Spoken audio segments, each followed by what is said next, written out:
სალამი, მოგესალმებით, ვაგრძელებთ უორენ ვირსბის ბიბლიური კომენტარების ქართულ ენაზე ატვირთვას. ჩვენ განვიხილავთ დღეს დაბადების 44 და 45 თავებს, რომელიც არის 34 ნაწილი ამ კომენტარებისა. სიმართლე და მისი შედეგები. ესე არის დასათაურებელი. თუ შეიძლება რომ თქვენ წაიგითხოთ ეს თავები, ან გადაშალოთ ბიბლია, როდესაც ჩვენ ამ თავის განხილვას დავიწყებთ. იცით, ჩვენ ვიმყოფებით უკვე ეგვიპტეში. იოსება თავისი ძმები ერთხელ მიიღო უკვე დაატოვებინა სიმეონი და გაუშვა ისინი უკან, რათა ბენიამინი ჩამოიყვანონ. და ამას ჩვენ გზადაგზა ვნახავთ თუ როგორ განვითარდება მოვლენები. არსებობს საფუძველი იმის მტკიცებისა, რომ თანამედროვე ადამიანი მორალურ იდიოტად იქცა. ეს სიტყვები 1948 წელს გამოქვეყნდა წიგნის იდეების შედეგები აქვთ პირველ გვერდზე, რომლის ავტორიც დოქტორ რიჩარდ უევერი იყო, რომელიც მაშინ ჩიკაგოს უნივერსიტეტის კოლეჯში ინგლისური ენის პროფესორი იყო. მისი წიგნი ომის შემდგომ აკადემიურ საზოგადოებაზე ატომური ბომბებით დაეცა და ერთ-ერთმა რეცენზენტმა მას ჩვენი კულტურის ავადმყოფობის ღრმა დიაგნოზი უწოდა. წიგნის გზავნილი მარტივი იყო. თუ არ ცხოვრობ ჭეშმარიტების მიხედვით, მაშინ ამის შედეგები უნდა განიცადო. წარმოიდგინეთ დოქტორ უევერი რას დაწერდა, რომ დაენახა დღევანდელი მორალური დეგრადაცია ამერიკაში.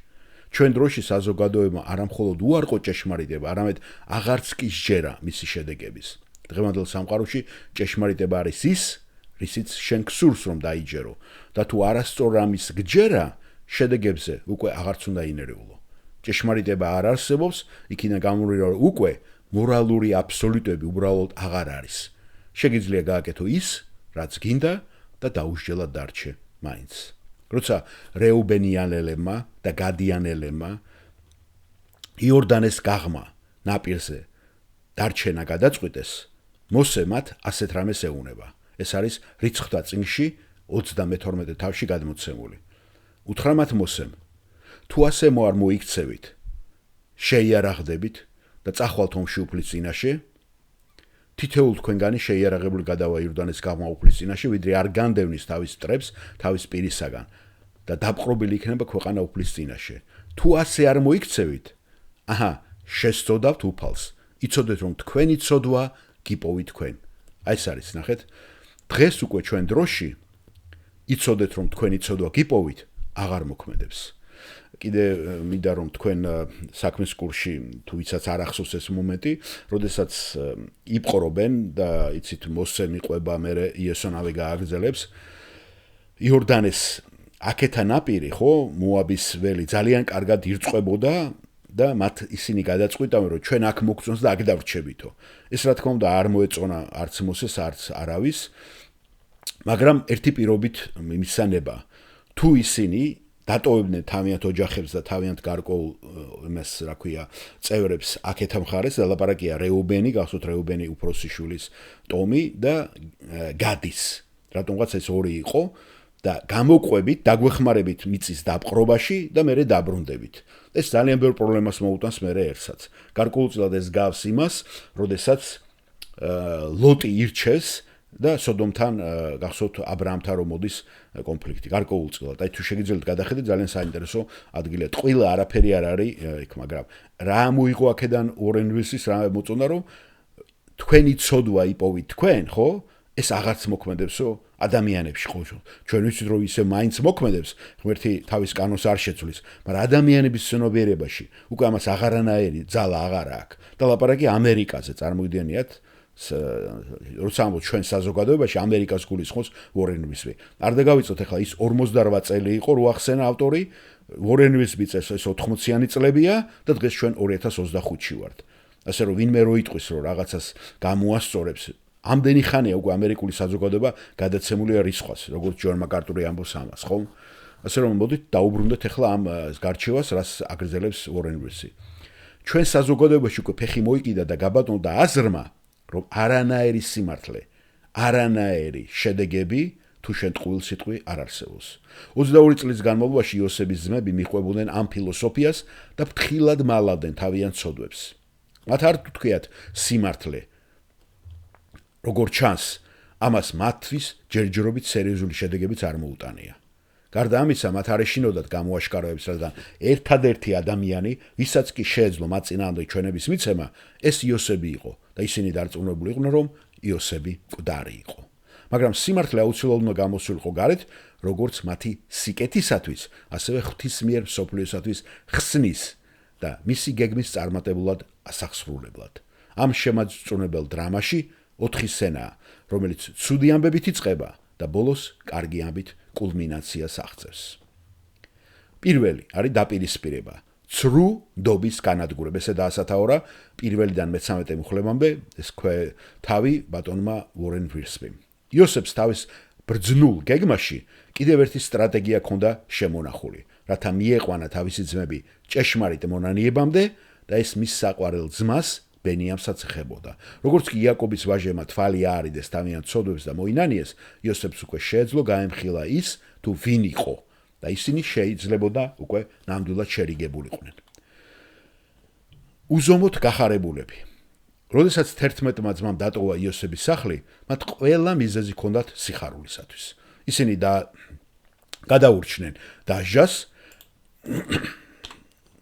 გადაურჩნენ დაჟას და აღარ იყვნენ დაპატიმრებული მარცვლეულის ფულის გახსოვთ ხომ, როდესაც ფული ჩაუდეს მათ ტომარებში, რომ ეს ფული უკან დააბრუნეს. სიმონი გაანთავისუფლეს, ხოლო ბენიამინი კი უსაფრთხოდ ბრუნდებოდა მათთან ერთად საბოლოოდ მამის სახლში. ისინი ასევე იყვნენ საპატიო სტუმრები შესანიშნავ ნადიმზე და კეთილშობილმა მმართველმა ისინი გზაში გაგზავნა მარცვლეულით სავსე ტომრებით. ეს მართლაც რომ საზეიმო და ბედნიერი დღე იყო, მაგრამ მათი სიხარული მხოლოდ მირაჟი იყო. ნამდვილი სიხარული და მშვიდობა არასოდეს არ შეიძლება დაფუძნებული იყოს სიცრუეზე. ისინი უნდა იყოს დაფუძნებული სიმართლეზე. ტყუილზე აშენება ნიშნავს ქვიშაზე აშენებას და გარკვეული განკითხვის მოწევას. სიმართლის გარეშე ჭეშმარიტი მშვიდობა არ შეიძლება იყოს, ეს მხოლოდ მყიფე ზავია, რომელიც საბოლოოდ აუცილებლად ომში გადაიზრდება. სიმართლის საქმე იქნება მშვიდობა და სიმართლის შედეგი ნდობა სამუდამოდ. ესაა 32:17. შემდეგი არის დაეწიათ. ესე იგი, მათ დაეწიათ. ძმები ალბათ გაოცებულები იყვნენ, როდესაც დაინახეს იოსების მოურავი, რომელიც დაეწია მათ და მისი მცველი, რომლებიც მათ მიყვებოდნენ. ვერც კი ხვდებოდნენ, რომ მათი ცოდვები მალე დაეწეოდათ მათ. ძმები, რა თქმა უნდა, გაოგნებულები იყვნენ, როდესაც მოურავმა დაადანაშაულა ისინი ბოროტების სიკეთისათვის დაჯილდოებაში, მაგრამ ყველაზე დიდი შოკი მაშინ მოხდა, როდესაც მან გამოაცხადა, რომ ერთ-ერთი ძმა მათ შორის ქურდი იყო, რომელმაც მისი ბატონის განსაკუთრებული ვერცხლის თასი მოიპარა. ზედმეტად თავდაჯერებულები. ძმები იმდენად დარწმუნებული იყვნენ თავიანთ უდანაშაულობაში, რომ იცავდნენ ყველანაირად საკუთარ თავს ძალიან დიდი ვნებით და ემოციებით. ერთხელ ამტკიცებდნენ ისინი, რომ ისინი არ იყვნენ ისეთი კაცები, რომლებიც მასპინძელის ნიჭს მოიპარავდნენ და განა მათ არ დაამტკიცეს თავიანთი პატიოსნება მართველისათვის, როცა მარცვლეულში სტომრებში ჩადებული ფული მათ უკან დააბრუნეს თავიანთი პირველი მოგზაურობის დროს. თუ ისინი ქურდები იყვნენ, ფულს მაშინ შეინახავდნენ და არაფერს იტყოდნენ ამის შესახებ. თუმცა თავის დასაცავად ისინი ისე ძალიან შორს კი წავიდნენ, რომ მათ ისიც შეშთავაზეს მოურავს, რომ დამნაშავეს თუ მოძებნიდნენ, მოეკლათ თავადაც მონობაში დარჩენილიყენ. ამით ისინი მამას ბაძავდნენ, გასულ რადგანაც იაკობმა მსგავსი განცხადება გააკეთა ლაბანთან ურთიერთობისას, როცა ის რებეკას მიერ თავის მოპარულ კერპებს ეძებდა მის ბანაკში. გასვოთ ეგ სცენაც, რო წავიკითხეთ და მაშინაც იაკობმა ესე დაიფიცა, იმიტომ მან არ იცოდა, რომ რებეკამ ეს გააკეთა. როგორც ეხლა ამათმა არიციან, რომ ეს ყველაფერი იოსებმა ჩააწყო და იოსებმა ჩაუდო ის თასი ბენიამინს, გასვოთ მისი ბრძანებით. მაგრამ მართველმა უარყო ეს შესთავაზება და კიდევ ერთი წინადადება წამოაყენა. დამნაშავე მისი მსახური გახდებოდა, ანუ მონა და დანარჩენებს შეეძლოთ სახლში დაბრუნება. როდესაც მართველმა ტომრები გაჩხრიკა, მან გაამწვავა დაძაბულობა უფროსი ძმიდან უმცროსამდე გადასვლით. ეს იყო მეორეჯერ, როდესაც ძმები დაინტერესდნენ, თუ როგორ იცოდნენ ეგვიპტელებმა მათი დაბადების თანმიმდევრობა, მათი ასაკის მიხედვით. კიდევ ერთხელ თითოეული კაცის ფული იმისავე ტომარაში იქნა ნაპოვნი, მაგრამ ამის შესახებ არაფერი განსაკუთრებული არ არის ამ ტექსტში ნათქვამი. სანამ მოურავი ვერცხლის თასს ეძებდა, ტომრებში მათი ფულის არსებობამ კაცები ალბათ შეაშინა კიდევაც. როდესაც ის თასი ბენიამინის ტომარში იპოვეს, ძმები დარწმუნებული იყვნენ, რომ ეს მათი სიცოცხლის დასასრული იყო. გაუგნებულები. ძმებმა ნამდვილი მწუხარება ტანსაცმლის შემოხევით გამოხატეს, რომ თითქოს და ვიღაცა მოკვდა. ისინი გლოვობდნენ. წარმოიდგინეთ რა ფიქრები უტრიალებდა თავში, როდესაც ისინი უკან ბრუნდებოდნენ ქალაქში. როგორ შეეძლოთ თავიანთი უდანაშაულობის დამტკიცება, როცა ფაქტი ესე ნათლად სახეზე იყო. ნუ თუ მართლა ბენიამინმა მოიპარა ეს, ნუ თუ მონად გახდებოდა იგი, ან რა შესაძლოა, შესაძლოა მოეკლათ? რატომ გააკეთეს ასეთი სულერული შეთავაზება თავიდანვე? რას ეტყოდა იუდა მამამისს, როდესაც ის სახლში უმცროსი ძმის გარეშე დაბრუნდებოდა? მათ ტომბრებში ნაპოვნი ფულების გამო, ნუ თუ ყველა მათგანი როგორც ქურდი ისე დაისჯებოდა. რადგან ის ბენიამინზე იყო პასუხისმგებელი, უეჭველად იუდა თავის საჩივარს ამზადებდა და შესაძლოა ლოცულობდა კიდეც, რომ აბრაამის, ისააკისა და იაკობის ღმერთს წარმატება მიეცა მისთვის. მისი სიტყვა მიუთითებს, რომ იუდამ გადაწყვიტა სიმართლის თქმა და საკუთარი მისი და ძმების ცოდვების აღიარება. შემდეგი ახსარება ძმური ზრუნველობის გამოვლენა. ფრაზა იუდა და მისი ძმები უკვე ჩვენ გვამცნობს, რომ იუდა უკვე ახლა ოჯახის წარმომადგენელი ლიდერი იყო, ვინც პრესპიკერის მოვალეობა აიღო. მიუხედავად იმისა, რომ სწორედ იუდამ შესთავაზა იოსებს გაყიდვა მის ძმებს და სწორედ იუდამ ჩაიდინა უნებლიეთ ინცესტი თავის რძალთან, თამართან გახსოვთ, ღვთისწყალობით ადამიანებს შეუძლიათ შეიცვალონ და ახალი ცხოვრების საწყისები შექმნან. ამიტომ მოდით გავიხსენოთ იუდა მისი მამაცი და თანამგზნობის სიტყვისათვის და არა წარსული სულერული ცოდვებისათვის. შემდეგი არის მორჩილება მე-14-მე-17 მუხლებში. იოსები იქ იყო, რათა შეხვედროდა თავის ძმებს, რადგან ეს იყო შემთხვევა, რომელსაც ის წლების განმავლობაში ელოდა. როდესაც ისინი მივიდნენ, მისმა ძმებმა არა მხოლოდ თაყვანისცეს მას, ისინი მიწაზე დაემხნენ, 11 შეშინებული და დამწუხრებული კაცი მუხლმოყრილი იყო უკვე მის წინაშე. და ეს იყო უკვე ასეთი მესამე შემთხვევა, როდესაც ისინი მის წინაშე თაყვანს სცემდნენ. ამგვარად იოსების წინასწარმეტყველური სიზმრები უკვე გადამეტებულად ახდა. შესავალ სიტყვებში იუდამ ნათლად განაცხადა, რომ ის არც კი შეეცდებოდა საკუთარი თავის და ძმების დაცვას, რადგან რა შეეძლო ეთქვა ამის გასამართლებლად არაფერი. როდესაც დამნაშავე ცოდვილების პირი იკეტება, ისინი წყვეტენ საკუთარი თავის დაცვას და ღმერთს უკვე შეუძლია, რომ შეიწყალოს ისინი, რომელთა 3:19 ხოლო ჩვენ ვიცით, რომ რასაც რჯული ამბობს, რჯულის ქვეშ ყოფთათათვის ამბობს, რათა დაიხშოს ყოველი ბაგე და მთელი ქვეყნიერება დაექვემდებაროს ღვთის სამჟაროს. ნახეთ რა კარი გაკვეთილია, როდესაც ჩვენც თავს ვიმართლებთ, ღმერთი არანაირად არ ამუშავდება და არ მოგვიტევებს და არ შეგვიწყალებს. მაგრამ საკმარისია, როცა ჩვენ სიტყვები გველება უკვე, გავჩუმდებით და ვიწყებთ უკვე აღიარება ჩვენი ცოდვების, ღმერთიც აქტიურობს და გადმოდგავს ნაბიჯს ჩვენსკენ. ფრაზა ღმერთმა აღმოაჩინა შენი მსახურის ცოდვა, რომელსაც იუდა ამბობს 44 ამ თავის მე-16 მუხლში, არ ეხება მხოლოდ მარცვლეულის ფულის ან ვერცხლის თასის აღმოჩენას. განცხადება ასევე ეხება მათ ფარულ ცოდვებს, იმას, თუ როგორ მოიხსენენ ისინი იოსებს და მათ მამას წლების წინ. ეგვიპტეში პირველი ვიზიტის დროს მათ გამოთქვეს დანაშაულის ზრუნვა და იოსები ამან ცრემლებამდე, ტირილამდე მიიყვანა, გახსოვთ. სანამ იოსები ეტყოდა მათ, თუ ვინ იყო ის, მანამდე მას სურდა გაეგო მათი დამოკიდებულება აეხლა უკვე ბენიამინის მიმართ. ამიტომ მან გამოაცხადა, რომ ბენიამინი ეგვიპტეში დარჩებოდა როგორც მისი მონა, ხოლო დანარჩენი კაცებს შეეძლოთ სახლში დაბრუნებულიყონ მამასთან. სწორედ მაშინ გამოვიდა იუდა ბენიამინის დასაცავად ყველაზე გრძელი სიტყვით, მიაქცეთ ყურადღება ამას.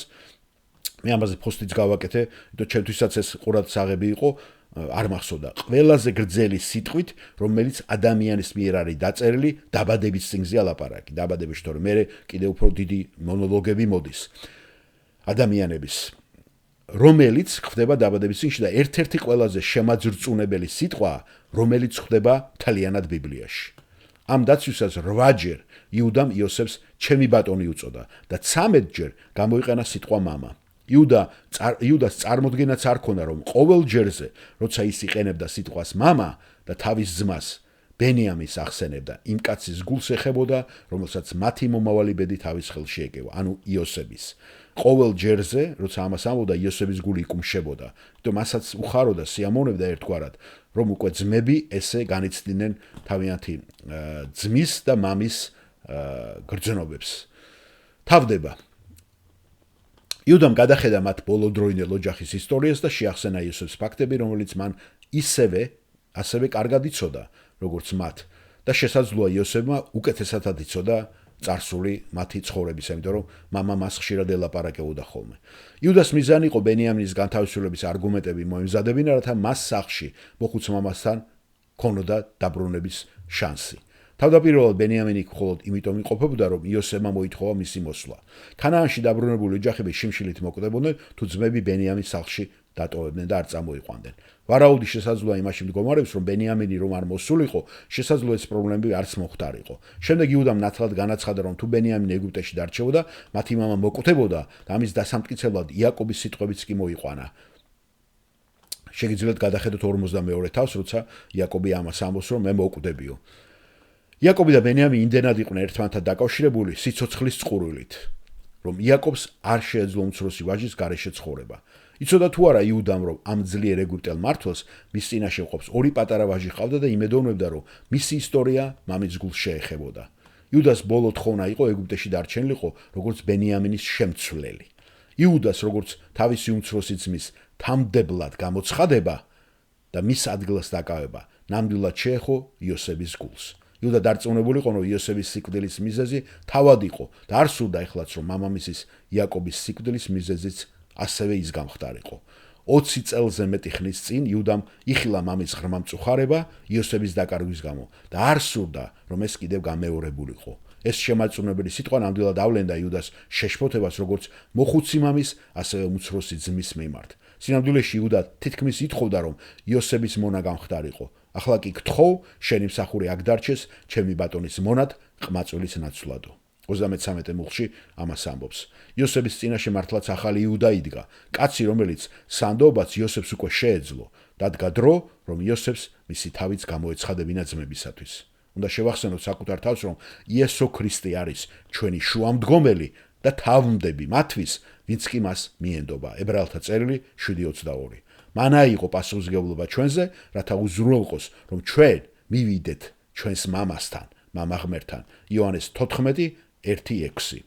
ვინაიდან იესო არის ის, ვისთვისაც არის ყოველივე და ვისგანაც არის ყოველივე, ვინც მრავალი ძე მიიყვანა დიდებამდე, ტანჯვით უნდა აღსრულებულიყო, როგორც მათი გადამრჩენი წინამძღოლი. ებრაელთა წერილი იგივე მეორე თავის 1 მუხლი. და ჩვენ ვიცით, რომ ის აუცილებლად იზრუნებს იმაზე, რომ თითეული მათგანი უსაფრთხოდ მივიდეს.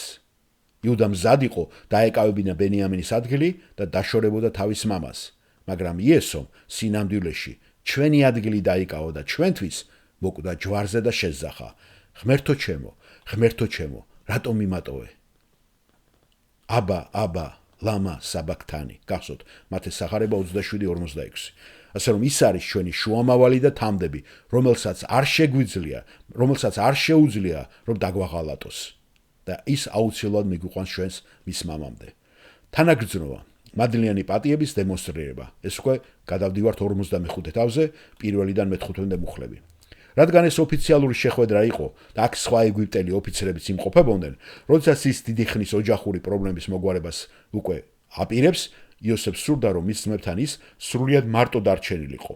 მისი თარჯიმანი და შესაძლოა სხვა ოფიცრებიც, რომლებიც იმყოფებოდნენ, გაიგებდნენ მათ საუბარს უკვე ებრაელულ ენაზე და ყველა შეეძლებოდა ენახა ძმების ცრემლები და სიყვარულის გამოხატულება. ეხლა უკვე დრო იყო ოჯახური კონფიდენციალურობა დაცული ყოფილიყო.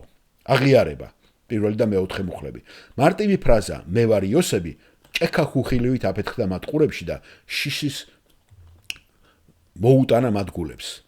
ყველანაირი დაბნეული ფიქრი მოულოდნელად დაიწყებდა მათ გონებაში თამაშს. როგორ შეეძლო ამ ეგვიპტის მმართველს სოდოდა მათი გარდაცვლილი ძმის სახელი?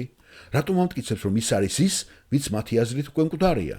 მაგრამ თუ ის ნამდვილად არის იოსები, რატომ მეპყრობოდა მათ ასე?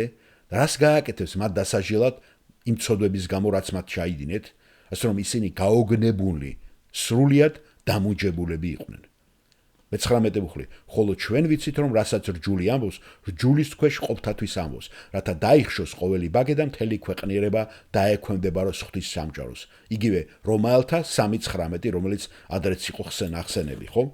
და როდესაც უკვე ყოველი ბაგე დაამუჯებს, ხო? იესო როდესაც მეორედ მოვა, უკვე ვეღარავინ, აბსოლუტურად ვეღარ გაიმართლეს. მაგრამ ამ ორ რამეს უნდა გაემხრევებინა ისინი. პირველი, რომ ის თხოვდა მათ მიახლოებას და ჩახუტებას, რასაც ეგვიპტელები არ აკეთებდნენ ებრაელებთან, და ასევე გაუჩერებლად ტიროდა იოსები. ამ ორმა რამემ ძმებს აფიქრებინა ის, რომ ეს ყველაფერი მათთვის სასიკეთოდ ხდებოდა. ეს კი უკვე მესამე შემთხვევაა, როდესაც იოსები ტირის. გახსოვთ 6 ჯერ არის ტირილი მისი დაბადების წიგნში მოცემული, ჩვენ ჩამოვთვალეთ ისინი. ეს უკვე მესამე შემთხვევაა. თავისი ძმების გამო, მაგრამ ეს პირველი შემთხვევაა, როცა ის ამას საჯაროდ მათი თანდასწრებით აკეთებს. ის კვლავ ესაუბრა მათ და არა მხოლოდ თავი იოსებად გააცნო, არამედ უამბო, რაგაც გაუკეთეს მას. ასე რომ ის ოჯახური საიდუმლო აღარ იყო საიდუმლო. შემდეგი არის დამშვიდება მუხლებში 5-დან 8-მდე. რადგან იოსებმა დაინახა თავისი ძმების შიშისა და გაოცების შერეული რეაქციები, მან ისინი გაამხნევა მოსიყვარულე და მიმტევებელი გულით და თავისი სიტყვებით. დიახ, ისინი მართალი არასწორად მოექცნენ და დამნაშავეები იყვნენ, მაგრამ არ უთხრა მათ, რომ არ ეფიქრათ თავიანთ ცოდვებზე, არამედ იმაზე, რაც ღმერთმა ყველასათვის გააკეთა. ღმერთმა გააქარწყლა ძმების სიძულვით აღსავსე დამოკიდებულება და სასტიკი ქმედებები და ყველაფერი სასიკეთოდ დააგვირგვინა. ასევე იხილეთ იოსების ეს სიტყვები 50-ე თავში ჩვენ ამას წავიკითხავთ, რომელიც არის წმინდა გამეორება და პარალელი რომაელთა წერილის 8:28, რომელიც ლაიტმოტივად ჩვენ ადრეც ვახსენეთ, ხომ? რომაელთა 8:28, რომ ღვთის მოყვარულებს ყველაფერი აბსოლუტურად საკეთილდღეო და სიკეთით დაუგვირგვინდებათ, ხომ? სწორედაც რომ მისი ძმები იყვნენ პასუხისმგებელი იოსების ტანჯვაზე, მაგრამ ღმერთმა ისინი გამოიყენა თავისი ღვთაებრივი განზრახვების შესასრულებლად. იოსებისა და მისი ძმების ისტორია გვამხნევებს ვაღიაროთ ღვთის უზენაესობა ჩვენ ცხოვრებისეულ საქმეებში და ვენდოთ მის დაპირებებს, რაც არ უნდა ბნელი იყოს ჩვენ წინასე არსებული დღე. კაცის გულში მრავალი განზრახვაა, მაგრამ უფლის ზრახვა აღსრულდება, იგავებით 19:21. ღმერთმა იოსები ეგვიპტეში გაგზავნა, რათა იაკობის ოჯახი გადარჩენილიყო და ისრაელის ერი დაბადებულიყო და საბოლოოდ ღვთის სიტყვა და სამყაროს მხსნელი იესო ქრისტე მიეცა მსოფლიოსათვის. იოსების ძმები ამის გაცნობიერების გარეშე ეხმარებოდნენ უფალს აბრაამთან დადებული აღთქმის აღსრულებაში. გასვოთ აბრაამთან დადებული აღთქმა დაბადების მე-12 თავში. შემდეგი არის გადასახლება. რადგან იოსები ყოვლის ბრძანებელი იყო, რატომ არ უნდა ეცხოვრა მის ოჯახს, მის მამას? რატომ უნდა ეცხოვრა მის ოჯახს ქანაანში იმ გაჭირვებაში? იმიტომ რომ შიმშილი კიდე მძვინვარებდა თელ მსოფლიოში. მათ კიდევ 5 წელი შიმშილობა ელოდათ და სისულელე იქნებოდა ეგვიპტეში საკვების საშუალებლად განმეორებით მათი ჩამოსვლა. იოსება თავის ძმებს დაავალა, რომ სახლში ჩქარა დაბრუნებულიყვნენ, მამამისისთვის ეს სასიხარულო ამბავი ეთქვათ, რომ ის ცოცხალი იყო, ჩაელაგებინათ ყველა საჭიროეთი და ეგვიპტეში ჩამოსულიყვნენ, რათა იქ სამუდამოდ ეცხოვრათ. ის დაპირდა მათ დაცვას და უზრუნველყოფას. გოშენის მიწა ეგვიპტის ყველაზე ნაყოფიერი ტერიტორია იყო, სადაც იაკობის ოჯახს და მათ შთამომავლებს შეეძლოთ ერთმანეთთან ახლოს ეცხოვრათ შიშის გარეშე. ეს ამბავი ძალიან კარგი იყო იმისათვის, რომ სიმართლე ყოფილიყო და შესაძლოა ზოგიერთ ძმამ სკეპტიციზმი და ყოყმანიც კი გამოიწვია. ხომ არ იყო შეთავაზება კიდევ ერთი ეშმაკური ხაფანგი, როგორიცაა დამალული მარცვლეულის ფული ან მოპარული თასი, მაგრამ იოსები მათ მშობლიურ ებრაულ ენაზე ელაპარაკებოდა და არა თარჯიმნის მეშვეობით. და მიუხედავად იმისა, რომ 22 წელი არ ენახათ, რა თქმა უნდა, შეეძლოთ საკუთარი ძმის ხმისა და საუბრის მანერის ამოცნობა. სულ მცირე ბენიამინი მაინც ამოიცნობდა თავის სრულფასოვან ძმას. შემდეგი არის შერიგება. ეს არ იყო ახსნა განმარტებებისა და საბაბების დრო, არამედ სიყვარულისა და პატიების გულწრფელი გამოხატვის დრო იყო. იოსებმა ჩაიხუტა თავისი ძმები და აკოცა მათ, განსაკუთრებით ბენიამინს და ყველანი ერთად ატირდნენ. რადგან დაფარული ცოდვა გამოაშკარავდა და განიხილებოდა, პატიება მიეცათ, წყალობა და ჭეშმარიტება ერთმანეთს შეხვდა, სიმართლე და ჭეშმარიტება ერთმანეთს აკოცეს. ფსალმური 84:10 მუხლი. მაგრამ გახსოვდეთ, რომ ეს შერიგება შესაძლებელი იყო მხოლოდ იმიტომ, რომ იოსები იტანჯა და მაინც გაიმარჯვა. ეს არის მშვენიერი სურათი იმისა, თუ რა გააკეთა უფალ იესო ქრისტემ ცოდვილთათვის ჯვარზე, სიკვდილითა და აღდგომით. იოსეს მსგავსად, იოსებიც გადავიდა ტანჯვიდან დიდებაში, ციხიდან ტახტზე და შეძლო თავის სიმდიდრისა და დიდების სხვებისათვის გაზიარება და დარიგება. იუდეელთა საბჭოს წინაშე თავის დაცვაში სტეფანემ ყველაფერი გააკეთა იმის აღსანიშნავად, რომ იოსები თავის ძმებს მეორედ გამოეცხადა. გასვოთ, როდესაც ქადაგებს სტეფანე ჩაქოლვამდე, ეს მე-7 თავშია მოციქულთა საქმეებში აღწერილი და ამბობს, რომ იესო რატომ მოევლინა ისრაელ ერს, მაგრამ სამწუხაროდ ისრაელმა არ მიიღო. ესეც ქრისტეს გამოცდილების სურათია თავის ხალხთან, ისრაელთან. მათ უარყვეს იგი, როდესაც ის პირველად მოვიდა. იოანეს სახარება 1:11-5:43, მაგრამ ისინი აღიარებენ მას და მიიღებენ მას, როდესაც ის მეორედ მოვა და ატირდებიან და მოინანიებენ. უკვე ზაქარია წინასწარმეტყველი გვაამონება ამას თავის მე-12 და მე-13 თავში. შემდეგ მისი ძმები ელაპარაკებოდნენ მას. არის მარტივი წინადადება,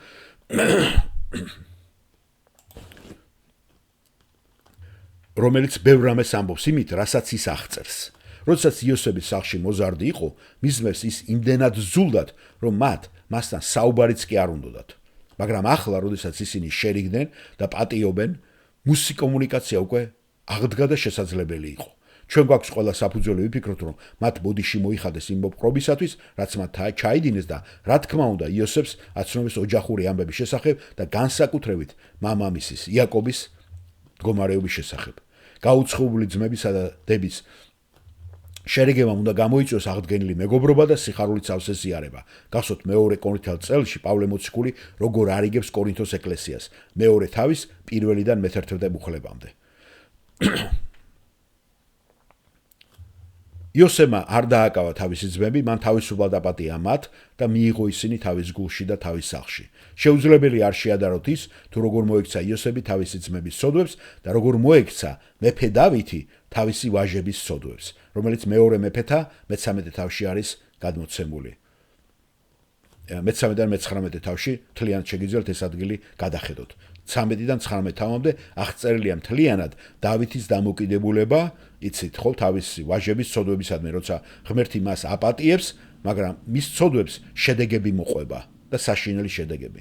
იოსები მოსიყვარულება, მაგრამ მტკიცე იყო. მან იცოდა, რომ მისი ძმები უნდა მieყვანა მონანიებისა და აღსარების ადგილზე, სანამ მათ პატიებას და მათი მხრიდან ცოდვაზე პასუხისმგებლობის აღების ნიშნებს არ დაინახავდა. ხოლო მეფე დავითმა კი ჭეშმარიტი მონანიების დამადასტურებელი საბუთების მოთხოვნის გარეშე აპატია თავის შვილებს და აბესალომისადმი მისმა არანორმალურმა სიყვარულმა, იმიტომ გამორჩეულად უყვარდა დავითს აბესალომი. თითქმის მთელი ისრაელის ერის ერთგულება დაკარგა. იმიტომ რომ ერმი ჩაერთო, გახსოვთ, აბესალომის აჯანყების დამარცხებაში და კინაღამ დავითს უკვე გული ძალიან, როდესაც აბესალომს მოკლავენ, გახსოვთ, ძალიან განიცდის ამას დავითი და აბნერიც ეუბნება თუ არ ადგება და არ გამოვა ერის წინაშე, მას უკვე ზურგს აქცევს მთელიერიო. ამნონისა და აბესალომის გავსად დავითი დამნაშავე იყო სექსუალურ ცოდვაში და შესაძლოა ამან გავლენა მოახდინა მის უნარზე, რომ ადეკვატურად გამკლავებდა მათ დანაშაულებს. იოსები სიწმინდისა და პატიოსნების კაცი იყო და მისი მიდგომა ძმების ცოდვებისადმი ბევრად უფრო მოწიფული და ღვთისმოსავე იყო. ჩვენთვის არ არის აუცილებელი ტალახში ჩავიძიროთ, ცოდვაში ფეხი ჩავდგათ, რათა თანაუგზოთ ცოდვილთა საჭიროებებს და დავეხმაროთ მათ ცხოვრების განწმენდაში. იესო მართალია, რომ ცოდვილთა მეგობარი იყო, გახსოვთ, ამას გადმოცემს მათეს სახარების მე-11 თავი, ლუკა მე-7 თავში და მაინც ის იყო წმინდა უმანკო შეუბღალავი ცოდვილთაგან განცალკევებული. ებრაელთა წერილი 7:26. და ხშირად დიდი პრობლემაა ბევრ ქრისტიანები, რომლებიც ან უკიდურესად განდგომელი არიან სამყაროსაგან და ეშინიათ ჩვეულებრივ წარმართ ადამიანებთან ურთიერთობა, თუნდაც ცოდვილებთან და მეორე კატეგორია, რომლებიც ვითომ ბაძავენ იესოს და მიდიან და ცოდვილებთან ჯდებიან და მათთან ძალიან ახლო ურთიერთობაში შედიან. ხშირად ტოლერანტოლებიც ხდებიან ამის გამო. შემდეგი არის დღესასწაული, სასიხარულო ამბავი გამოცხადა. ეს უკვე 45 თავის მე-16 და 22 მუხლებში აღწერილი. ეგვიპტელები, რომელსაც იოსემა ოთახის დატოვებას თხოვა, სავარაუდოდ კართან ახლოს გაჩერდნენ, რათა პირველებს გაეგოთ ის, თუ რა ხდებოდა ებრაელური წარმოშობის პრემიერ-მინისტრის ოჯახში და ეს ყველაფერი მათი ფარაონისათვის შეეტყობინებინათ. როდესაც მათ იოსებისა და მისი ძმების ტირილი გაიგეს, რომ ეს ამბავი თუ რატომ მოხდა ეს ყველაფერი, ეს ამბავი ფარაონს გადასცეს, რომელმაც ძალიან გაიხარა, რომ იოსებს უკვე ძმებთან ახლო ურთიერთობა ჰქონდა და აღდგა მისი ურთიერთობა. ბოლოს და ბოლოს იოსები ხომ ერის მხსნელი და ფარაონის მამა იყო.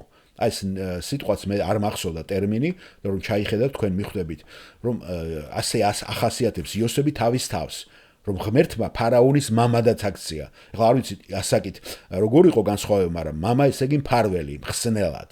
ამ თავის თავს ესე უწოდებს იოსები, რომ ფარაონის მამა გახდა. ამ სიზმრების ახსნის შემდეგ და მერე რაც ჩააბარა მან, გასოთ ხო? და ეგვიპტის მმართველს სურდა სამეფო დახვედრა მოეწყო იოსების ოჯახისათვის.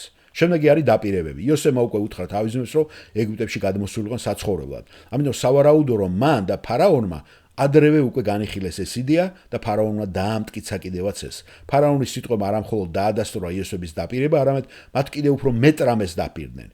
მან მიწის ნაყოფიერი მიწა დაპირდა და ასევე ეტლები გამოუყო მათი ოჯახის გადმოსაყვანად და ნებისმიერი საქონელი, რომელსაც თან წაიღებდნენ. იოსების გამო იაკობსა და მის ოჯახს უკვე თავად ეგვიპტის დიდი მმართველი ჰყავდათ ფარველად, რომელიც მათთვის მუშაობდა და უზრუნველყოფდა ყველა საჭიროებით. და წარმოგიდგენიათ ძმების უკვე შოკი, რომ თვით ფარაონი პირდებოდა იმას, რაც ძმამ აღუთქვა მათ. შემდეგი არის საჩუქრები. გახსოვთ ძმებმა, რომ იოსებს მამის ნაჩუქარი სამოსელი წაართვეს, როდესაც ვაჭრებს მიყიდეს, მაგრამ ეხლა უკვე იოსები იყო ის, ვინც თითოეულ მათგანს ახალი დიდებული ტანსაცმელი მისცა სასაცმელად. აქვე გავიხსენოთ ის, რომ წმინდა წერილში ტანსაცმლის გამოცვლა ხშირად ახალი დასაწყისის ნიშანია. გახსოვთ ჩვენ ეს წავიკითხეთ 35 თავში, როცა იაკობი მთელ თავის ხალხს ეტყვის, რომ დამარხონ კერპები და გამოიცვალონ ტანსაცმელი. და დაიბანო განიბანო. და ეს რა თქმა უნდა, ახალი დასაწყისი იყო ასევე იაკობის 11 ვაჟისათვის. იოსების ძმება ის 20 ვერცხლად გაყიდეს, მაგრამ იოსებმა ბენიამინის ამ თანხის 15-ჯერ მეტი მისცა. მან ასევე უზრუნველყო მამაკაცები დამატებითი საკვები და 10 დამატებითი ცხოველით, რათა საკვები გადაეტანათ და ოჯახებთან ერთად ეგვიპტეში დასაბრუნებლად ეტლები გამოეყენებინათ. ეგვიპტეში მოგზაურობისას იაკობისა და მისი ოჯახის 65 წევრის გამოსაკვებად დიდი რაოდენობით საკვები იქნებოდა საჭირო. ადამიანის ბუნების, კერძოდ კი მისი ძმების ცოდნის გამო იოსებმა მათ საბოლოოდ გაფრთხილება მისცა. გზაში ნუიჩხუბებთო, 24 მუხლში ეუნება. იოსებთან პირველი შეხვედრის დროს გახსოვთ რეუბენმა უკვე გამოთქვა ებრაული ექვივალენტი მე გითხარით. იგივე უთხრა ხომ რეუბენმაც და იოსებს არ სურდა რომ ეს განმეორებულიყო. ანუ კამათი არ დაეწყო თუ ვისი ბრალი იყო და ვინ რა წვლილი შეიტანა ამ საქმის კეთილად დაგვირგვინებაში. საკითხი ერთხელ და სამუდამოდ მოგვარებულიყო, დამთავრებულიყო და არ იყო საჭირო ამის კიდევ განმეორებით განხილვა. ან ბრალეულობის გამოსწორება, ან და დანაშაულის გაზომვა, თუ ვინ უფრო მეტად იყო დამნაშავე წარსულის საქმეებში. ამიტომ ეუნება გზაში ნუიჩხუბებთო. აჰა, რა კარგია და რა სასიამოვნოა ძმებისათვის ერთად ცხოვრება. გახსოვთ ფსალმური 132 პირველი მუხლი. შემდეგი არის აღორძინება. იაკობი ბედნიერი იყო, რომ თავის შვილები უსაფრთხოდ დაბრუნდნენ სახლში, განსაკუთრებით, რომ ბენიამინი ცოცხალი იყო, რომელზეც ის განსაკუთრებით ღელავდა. მაგრამ იაკობი არ იყო მზად იმ წარმოუდგენელი ამბის მისაღებად, რომ იოსები თურმე ცოცხალი ყოფილა, რომ ის ეგვიპტის მეორე კაცი იყო, მართველი პრემიერ-მინისტრი და მესამე მას სურდა მთელი ოჯახი რომ ეგვიპტეში გადასულიყო. და მეოთხე, რომ ის ყველაზე იზრუნებდა. ეს ყველაფერი რაღაცა სიზმარს გავდა. რამდენი კარგი ამბი სატანას შეუძლია მოხუცებულ კაცს ერთ დღეში და ყველაფერი ეს მას უცებ გაუმხილეს. იაკობის გული შეკრდა, გადმოცემს 26 თავი. სიტყვით ეს ნიშნავს, რომ მისი გული შეიკუმშა და დაბუშდა. მას კინაღამ გულის შეტევაც დაემართა. ეს ამბავი ძალიან ძნელი იყო დასაჯერებლად, მაგრამ ის ვერ უარყოფდა იოსების მიერ გაგზავნილი ურმების და დამატებითი ცხოველების არსებობის ტვირთის ამ არსებობას, ხომ, რომელიც მათ გამოუგზავნეს. ასე რომ ეს ყველა ფაქტები მოწმობდა იმას, რომ ძმები არ ტყუოდნენ და სიმართლეს ამბობდნენ. მისი სული აღდგა ამას ამბობს, ხომ? როდესაც წარმოიდგინა იოსების დანახვა და მისი გარშემო უკვე გაერთიანებული ოჯახი. ის 130 წლის იყო, როდესაც ეგვიპტეში ჩავიდა და 157 წლის ასაკში გარდაიცვალა. რაც იმას ნიშნავს, რომ მას 17 წელი ჰქონდა კიდე, რათა თავისი ოჯახით და განსაკუთრებით იოსებისა და მისი ორი შვილიშვილი დამტკბარიყო, რომელიც მანამდე არასოდეს არ ენახა.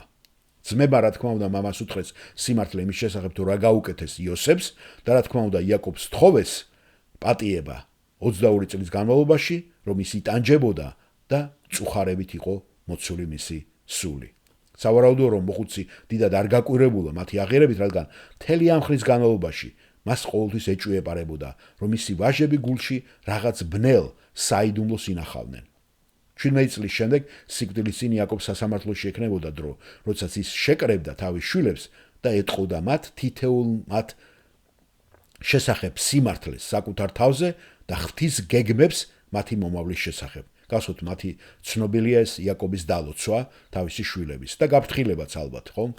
უზენაესმა ღმერთმა დაამხო ცოდვილთა შეთქმულებები და აღასრულა თავისი ნება იაკობის, იოსების და მისი ძმებისათვის. შემდეგი 4 საუკუნის განმავლობაში, ანუ 400 წლის განმავლობაში, ებრაელი ერი იქნებოდა ეგვიპტეში, თავდაპირველად საპატიო სტუმრებად, მაგრამ შემდეგ ტანჯულ მონებად გახდებოდნენ. მაგრამ ამ ყველაფრის განმავლობაში ღმერთი ჩამოაყალიბებს მათ ისეთ ერად, როგორც მათ სჭირდებოდათ, რათა გაეკეთებინა ის, როგორც მას სჭირდებოდა. რათა გაეკეთებინა აღეზარდა ეს ერი ისე, როგორც მას სურდა.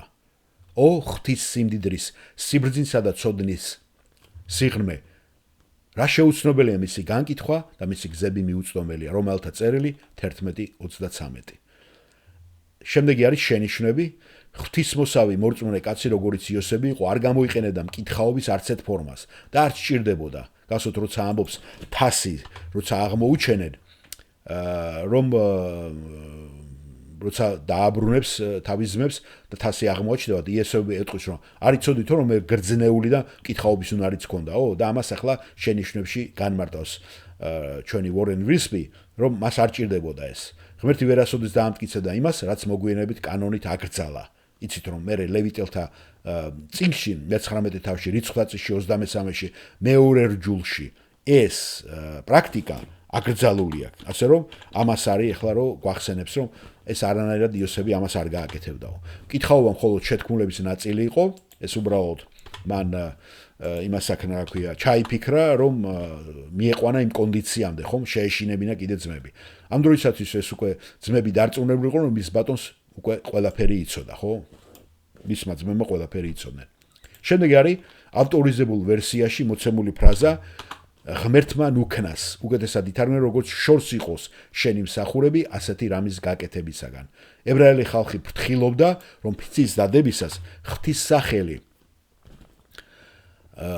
უყურადღებოდ არ მოეხსენებინათ. იცით ხომ, ესეც გაფრთხილება იყო მერე მოსეს რჯულში, რომ უშნოთ მეორე ეს არის უკვე ცნება, რომ ტყუილა უბრალოდ ღმერთის სახელი არ ახსენებინათ. და იახვეს სახელიც, იცით, ადონაით ცვლიდნენ, რომ არ ეხსენებინათ იახვე. მე ვარ, რომელიც ვარ, ხომ?